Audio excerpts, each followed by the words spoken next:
The Montgomery Biscuits were one eighth-inning base hit away from potentially securing the franchise's second ever Southern League championship, instead of finishing runners-up for the second year in a row.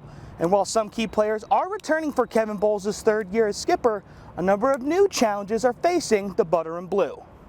For athletes across the River region, it's the most anticipated time of the year. The time of year they've trained for, practiced for, and have dreamed of since shooting pretend game-winning shots in their driveway. The 2026 Alabama State basketball playoffs are here, and we have multiple teams throughout the River region attempting to achieve those dreams. The Trojan offense had already put 7 runs on the board until the game was stopped in the bottom of the second due to rain. Coming out of the rain delay, could the Trojan offense put on more runs, and could the Trojan defense put the game away? For those that saved their seat and stuck around for Game 2, I said they were likely satisfied, as they got to witness a fireworks show courtesy of the Trojan Bats. As the 5 Faulkner seniors geared up for what would be their final contest at Tyne Davis Gymnasium, each of them knew what was at stake. It was an opportunity for them to cement their legacy with one final home victory. Said victory would give the Eagles their 20th on the season and keep them in contention in the SSAC's Western Division, which could potentially hold a bid to the NAIA tournament. But things would get off to an unusual start. The Eagles were given a technical foul at the start of the game due to a broken shot clock which occurred during warm-ups.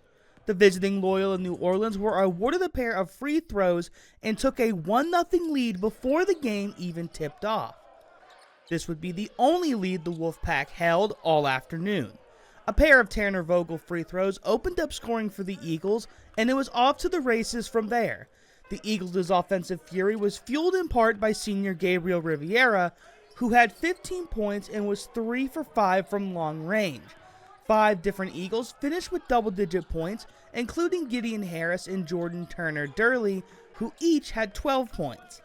Just as it seemed the Wolfpack were finding their footing offensively, Levi White would put an exclamation mark on the first half, and the Eagles would soar to the promised land from there.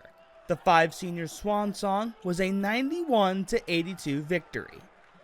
This victory puts the Eagles in control of their own destiny as they now sit atop the SSAC's Western Division.